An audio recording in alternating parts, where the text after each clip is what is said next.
Not too long ago, I was watching one of my favorite YouTube channels, Tractor Time with Tim, and my ears perked up when I heard Tim say, "Do you use your tractor for something unique?"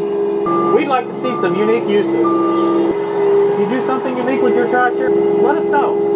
We might come visit.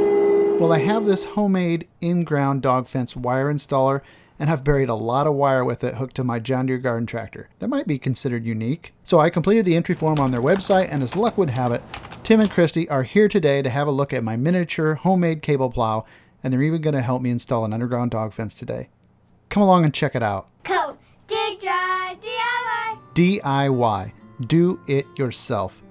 This is the mantra of anyone with a true handyman spirit, or the lack of funds to pay someone else to do a job you'd rather not do. For me, it's always been a little bit of both, especially when it came to the installation of an underground dog fence.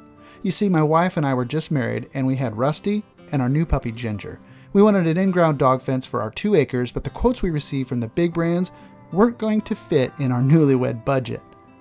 My good buddy Clint and his wife also wanted an in-ground fence for their dog Farley, so naturally we thought we'd team up to help each other install both our dog fences and get it done quick. A spade or shovel, while readily available, is completely the wrong tool. A hand-operated edger worked really well, but moving 6 inches at a time around a 1,500-foot perimeter felt like being an inchworm running a marathon.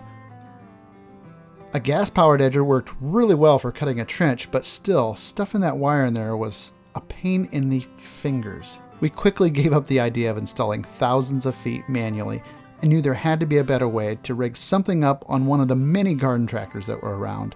We got those first 2 underground fences installed with the original version of the dog fence wire knife that I built on my dad's old John Deere 140. But as soon as other people heard about it, we had a lot more fences to install. Through lots of trial and error, the knife evolved over the years and finally became what it is today. It works pretty well most of the time. This is actually called a mole knife. Usually they are mounted to a toolbar and used by farmers to apply anhydrous ammonia to their growing corn crop. Anhydrous ammonia is a form of nitrogen fertilizer, and it's applied by pulling a tank behind the toolbar, and the anhydrous flows through the plumbing system of the tank to the knife, which then puts it in the soil. When these knives get worn out, they're discarded and replaced by the farmer, but that's when they're about perfect to be used for a dog fence cable knife. The mole knife already has some tubing, but I had to cut it off, reshape it, and then re-weld it back on to make it work right. Over the years, I discovered that if I just used a bigger tube, I could install larger types of wire too, such as coaxial and Ethernet cable, or even 120 volt direct burial Romex wire. With our slick working mini cable plow, my friend Clint and I started a little business installing underground dog fences, and we called it Good Dog.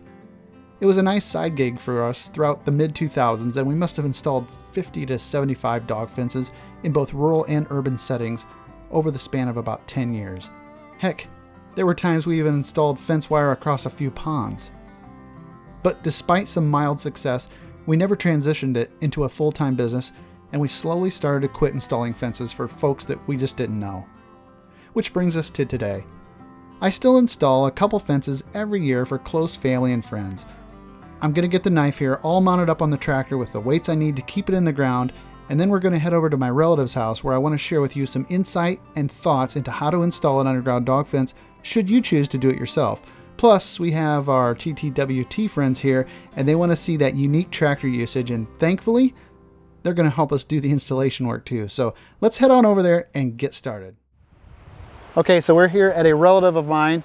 We're going to install an underground dog fence system. This is a small dog system. I just got it from Amazon, so we're going to try this out for them. I've done quite a few of these before, but I've never got to do one with Tractor Time with Tim and Christy, so this should be fun. We got a few things we're going to do first, and then we'll be using the tractor to install the wire with my homemade knife, so we'll give it a try. Okay. So my relatives want to have 2 separate areas of their yard to release their dog. They'd like one zone out the front door that doesn't allow the dog to get behind the house, and then one zone from the back door that doesn't allow the dog access to the front yard. We'll need to install the dog fence wire in a way that lets it get close enough to the house that the signal will intersect the exterior wall and therefore not let the dog get through. This is the most efficient way of creating zones that doesn't involve doubling the wire back upon itself. So once we lay out our system and we know where we want the perimeter wire installed, We'll find a location for the wall transmitter inside the shed, and then we'll start to pull some wire.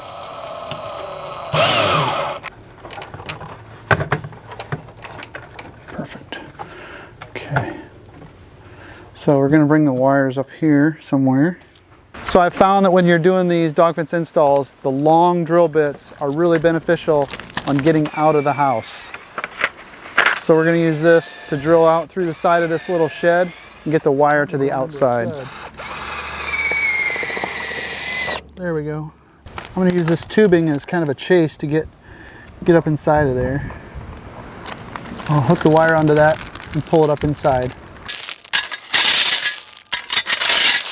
We are going to use more than 500 feet of wire, and the problem with this wire is it is super tiny, and I found this wire is my biggest point of failure, so I upgrade and get a 18 gauge wire. It has a heavier insulation on it. The insulation is probably 2 to 3x more than what's on here. eFence Pro, yeah, I found this on Amazon as well, and 500 feet versus 500 feet. Wow. So, tractor. So what we're going to do is we're going to be bringing wire from inside of the building, and we're going to bring it out 2 wires together that are twisted, and what the twist does is it cancels the signal so that the dog could cross this wire. So I'm still curious how you're going to get this twisted. I'll show you a trick for doing that when you don't buy twisted wire. Okay, you just start twisting with me. I'm kidding. I pinch the wire and put it in the chuck of the drill. Tighten it up. Now he's got to keep it tight.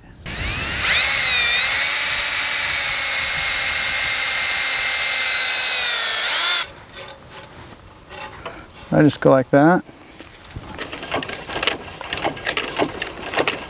I'll pull that out into the building, and then we can set our plow down in the ground, and it's all spooled up, ready to lay cable. We want to pull enough wire to where we can get to where we're going. Almost got enough. There you go. Down. There you go. Good.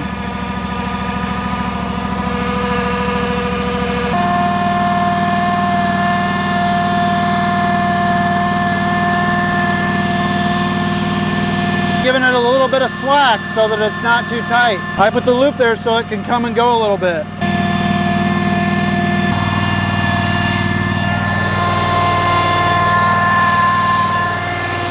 Okay, you can lift up, pull ahead. So now we're going to start our perimeter loop.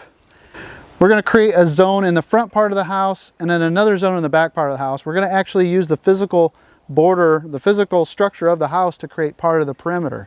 Yeah, that's fascinating. Yeah, so this transmits a signal up to 10, 12 feet from the wire, and as long as we get the wire close to the house, the signal will intersect the house and then the dog can't get through, even when it looks like an open space.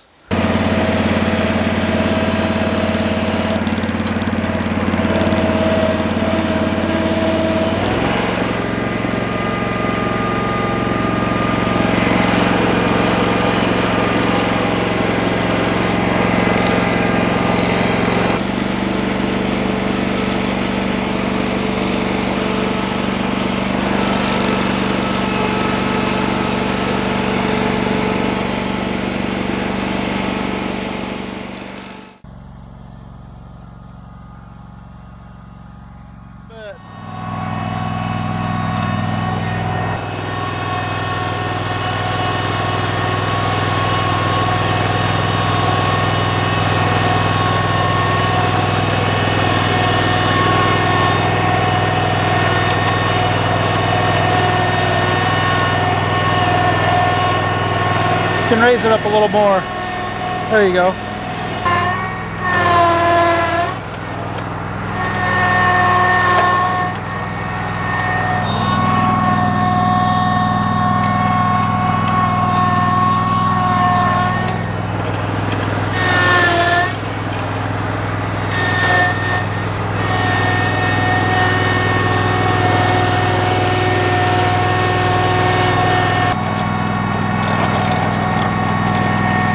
Okay, yep.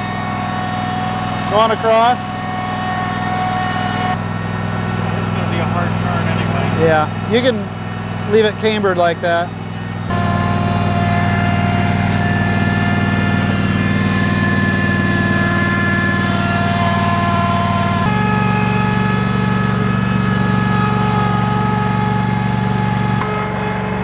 Perfect. Yep. So when I'm working by myself and I don't have anyone to hold the wire, just wrap the wire around a screwdriver. You can stick it in the ground, put some pressure on it, and that'll hold the wire.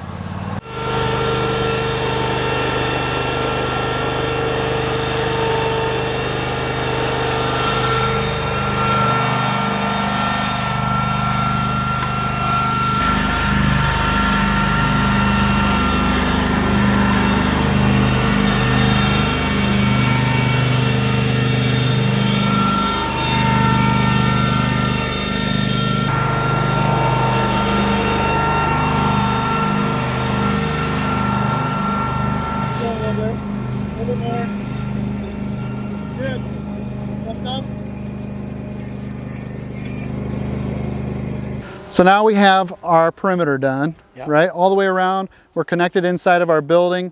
We've got a few places where we want to bring the wire up closer to the house. The house can also act as a boundary. So we'll go do those manual spots and the spot where we need to cross the sidewalk, and then we should be about done here. Okay.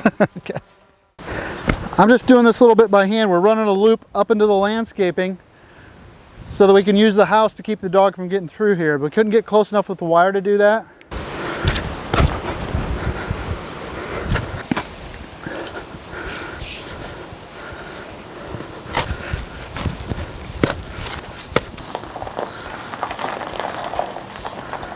We need to cross the sidewalk right here. We've got a little bit of an expansion joint towards the end. I'm going to take a diamond blade on my concrete saw, clean out that joint, and then just tuck the wire through there and let nature take its course beyond that.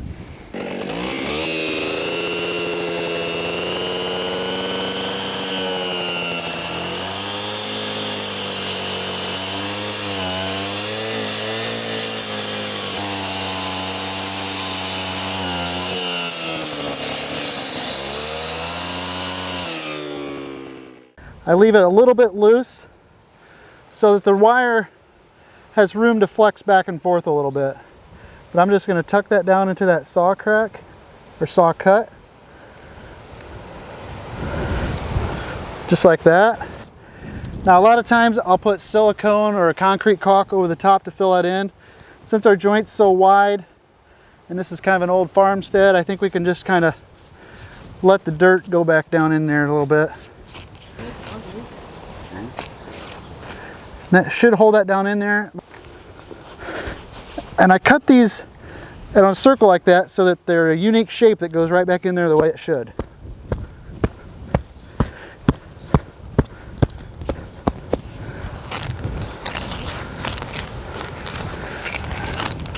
It's going to look like it's right back to its natural state.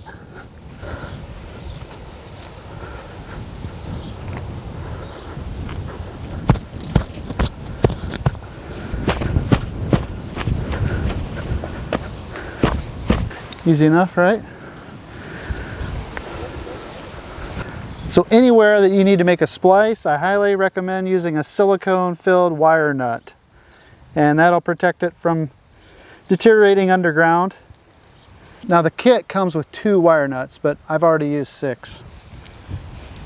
But this is a little bit bigger yard. Oh! If you want to grow more splices, you just put 1 or 2 silicone splice seeds every 50 feet or so. That silicone is super sticky too. And then here is my nicely shaped divot. I got all those roots of that sod, so hopefully that sod won't die. Okay, 2 more splices.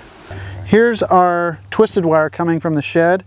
And I've split the twist so that one side goes to this leg of our perimeter and the other side's going to go to the opposite leg of the perimeter. So I'll go ahead and strip these back.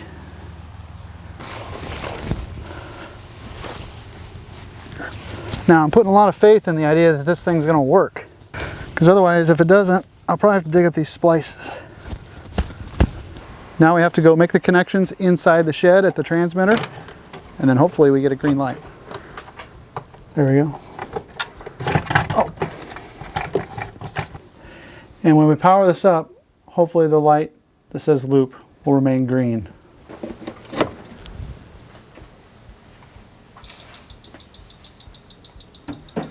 No, no, no, no, no, no. Okay, I thought it wasn't connected all the way around, but I forgot on this system, you have to turn up the power enough that it will send the signal all the way around. That basically tells you that your minimum power setting for this size of loop is going to be about a 6. And when you get to 6, then you have continuity. It's sending enough signal to get it all the way back to the system. But the light is green, the system is mean. Whew. I thought I was going to be digging stuff up there for a minute. But I'm going to listen for the beep from the collar and set the flags where it first beeps. And it's important that you hold the collar at about the height of the dog's neck, so you'll know that's about when the dog's going to hear it as well. The flag is going to be about 8 to 10 feet from the buried wire. Right there. I'm going to put the first one close to the landscaping.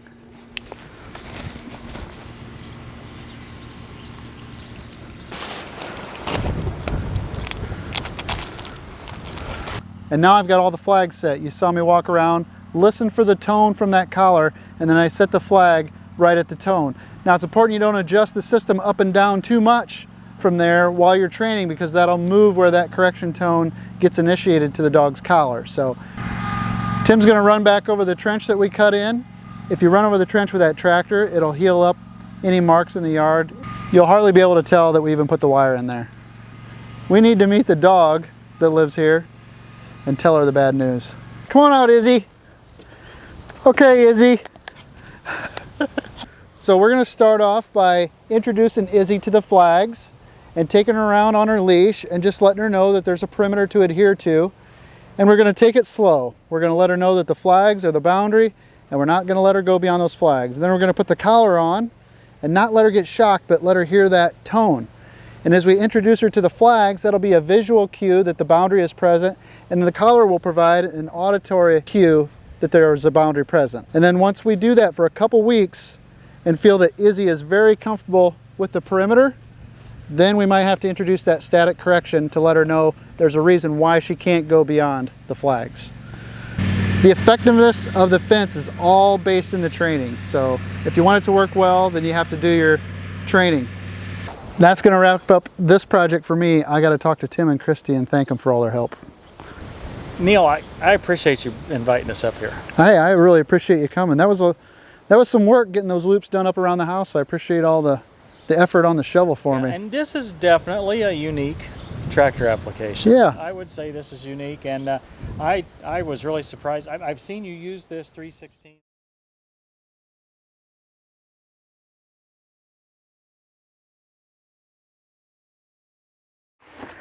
Instruction manual on how to install it.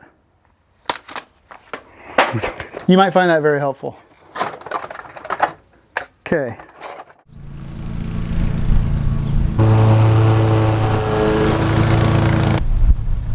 All that for about 5 seconds of video.